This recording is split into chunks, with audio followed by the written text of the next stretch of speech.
Artillery gun से fire भी किया था कारगिल में आपने? कारगिल में सर, कारगिल में तो हमारे को मौका नहीं मिला क्योंकि हमारी जो रोल होता है अलग अलग रहता है। जी हमारी रेजिमेंट उस टाइम अखनूर में डिप्लाई थी और उस टाइम बाकी किसी भी रेजिमेंट ने फायर नहीं किया था। जी। ओनली जो कारगिल के पास रेजिमेंट थी कारगिल में, उसी पॉइंट पे ही हमने फायर किया था। ओके। बाकी सिर्फ रेडी थी। और एक दिन तो ऐसा था कि हम रात को टाइम से खाना लेकर के आ गए थे और बिल्कुल राउंड लोड करके, वो हमारी गन मीडियम गन थी तो उसमें हमने रस्सी डाल के बैठे हुए थे और हमारे को जोश था नए नए लड़के के गोला कैसे निकलेगा, अभी बस दबाएंगे। मगर वो अचानक ही जो सिनारियो हुआ उसके बाद फिर वो ये ऊंची पहाड़ी की लड़ाई थी, एक डिफिकल्ट सिचुएशन था क्योंकि नीचे से फायर करना, बाद में एयरफोर्स का भी रोल आया उसके अंदर। जी सर, ये काफ़ी डिफिकल्ट एरिया था वो आर्टिलरी का। रोल उसमें काफ़ी रहा, उसमें फोर्स गन ने अच्छा रोल प्ले किया। मगर हमारी रेजिमेंट थी वो अखनूर में डिप्लाई थी, हम उसमें रेडी थे फायर करने के लिए। बाकी पूरी रेजिमेंट जो आर्टिलरी की थी, जो भी आर्मी रेडी थी, मगर रोल सिर्फ जो कारगिल के पॉइंट पर था उन्हीं का ही था। बाकी एज ए डिफेंसिव मोड पे हमने, या अगर फर्दर एस्केलेशन होता है तो आपका रोल उसमें आने वाला था। जी जी बिल्कुल। बट आपने रियल लाइफ में युद्ध तो देखा, यही है सर। युद्ध मतलब सब कुछ सिनेरियो युद्ध वाला ही था हमारे लिए।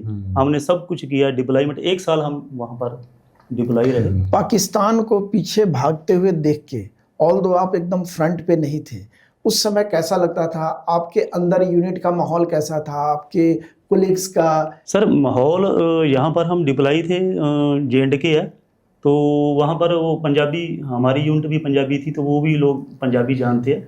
जब भी हम कहीं बाहर निकलते थे, एक्सरसाइज के लिए जाते थे या डिप्लॉयमेंट के लिए जाते थे, तो वो जोश के साथ बोलते थे। वो एक वर्ड आता है, सरदारों चक दो फटे। Okay. तो वो लोग चलते फिरते हमारे को बोलते, हमारे को जोश आता था कि कभी हमारे को मौका मिले हम दबाएं लीवर इसका। तो ये जोश रहता था हमेशा। ये हमारा सर उस टाइम रोल था मेन उधर। तो कभी ऐसा डर का माहौल कभी नहीं आया आपके साथ वाले जो आपके एंट्रीमेट थे या जो आपके बैचमेट्स थे, कभी ऐसा डर नहीं लगा कि आज शायद आखिरी दिन हो हमारा या पाकिस्तान का? सर डर का तो नाम निशान ही नहीं था उस टाइम। जोश इतना बड़ा, जोश इतना होता, हम बैठ कर के सोचते हैं कि डर होगा।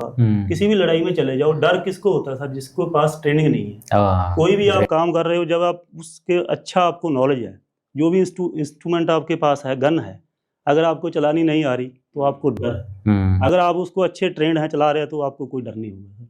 तो हम अपनी जो ट्रेड वर्क था उसमें अच्छे ट्रेंड थे, हमारे को कोई डर नहीं था। और हमारे जो यूनिट का माहौल था, प्योर यूनिट थी, हम हंसी मजाक करते रहते, हमारे को छुट्टी जाने को भी दिल नहीं करता। क्या बात है। जी सर। और फर्स्ट में मैं आपको बीच में बताना चाहूँगा, छुट्टी मेरी सेंक्शन हुई थी।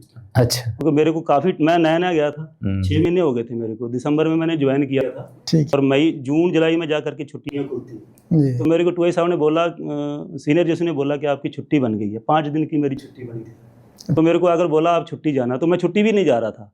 तो मैं कहाँ जाऊँ, केरला कैसे जाऊँगा? तो ये माहौल था कि दोस्तों के साथ रहने का उस टाइम जोश था सर। क्यों हम देखते हैं, जैसे हमने कारगिल वॉर मेमोरियल भी मैं विजिट करा था अपने सर्विस के दौरान, तो मैं वहाँ पे डिस्प्लेड है बहुत सारे लोगों के चिट्ठियाँ, अपने घर में चिट्ठियाँ लिखी हैं कि अब मैं आ रहा हूँ, जा रहा हूँ। कुछ चिट्ठियाँ पहुँच पाई, कुछ नहीं पहुँच पाई, उनके जवाब उनके सैनिकों तक नहीं पहुँच पाया। कभी आपके दिल में आया कि एक आखिरी चिट्ठी लिख के डाल ही देता हूँ, क्या पता आगे क्या हो? आपने नहीं फायर किया, बम आपके ऊपर ही गिर जाए तो? सर जहाँ पर हम डिप्लॉय थे, बॉर्डर तकरीबन 7-8 किलोमीटर दूर था। अच्छा। और पूरी रात फायरिंग होती रहती थी। बम तो मतलब आर्टिलरी का फायर होता था और हमारी आदत सी बन गई थी। रात को जो कई बार लड़के नए भर्ती होकर के जो रेजिमेंट में आते थे, उठ करके बैठ जाते थे, ये क्या हो रहा है? हम उसको बोलते सो जाओ, ये डेली का काम आएगा। तो वो 6 महीने हमने पूरा सुनते रहते थे। और लाइटें जलती थी सामने बॉर्डर पे और बमबारी होती रहती थी।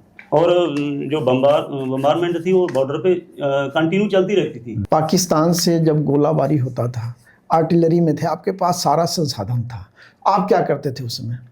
सर हमारा रोल रहता था, रूटीन पहले होता था, उसके बाद ट्रेनिंग पे जोर था। और हम लकी थे कि उस टाइम हम रेजिमेंट में पोस्टिंग गए, हमारे को ट्रेड वर्क सीखने का बहुत मौका मिला, जो कि मेरे बाद में कितना गोला ठोकते थे उधर पाकिस्तान की तरफ? पाकिस्तान के ऊपर सर पता ही नहीं, अनगिनत गोला चलता था। उस टाइम क्या होता था सर, वर्ल्ड कप का मैच हो रहा था 99 की बात है, क्रिकेट का वर्ल्ड कप हो रहा हाँ जी, और मैं उसकी कमेंट्री सुन रहा था रेडियो पे। ठीक है सर, उस टाइम जब इंडिया वाले विकेट लेते थे तो दर दर दर दर गोली चलते थे। आप इधर से फायर करते थे? मतलब हमारे सामने जो रेजिमेंट थी, जो जिनको अलाउ था, ओके, हमारे को तो परमिशन नहीं थी, क्योंकि हमारे पास मीडियम गन थी। अगर उसका गोला निकल गया तो इंडिया में लड़ाई लग गया। अच्छा, उसका रोल ऐसा था, अगर उसका लीवर दब गया तो इंडिया में लड़ाई शुरू हो गई। मतलब ये पाकिस्तान अंदर तक घुस वो जाएगा। सेंसिटिव मोड था हमारा। ओके, मगर जो लाइट गन थी, इन्फेंट्री वगैरह थी, उनके पास मोटर गन थी, तो उनका कंटिन्यू फायरिंग होता रहता था। जी, तो हमारे को पता चलता, हम उठ के देते विकेट गिर गया होगा, ये इतना फायरिंग शुरू हो गया, देखना क्या गिरा। ये माहौल चलता रहता था सर। मिस एक विकेट गिरा तो यहाँ से 10 गोला बस फायर पता हो चल गया। गया अभी विकेट गिर गया होगा, देखना क्या हुआ। तो ये माहौल चलता सेंचुरी पे क्या होता था? सेंचुरी में तो सर पता नहीं, सेंचुरी फायर होती थी शायद।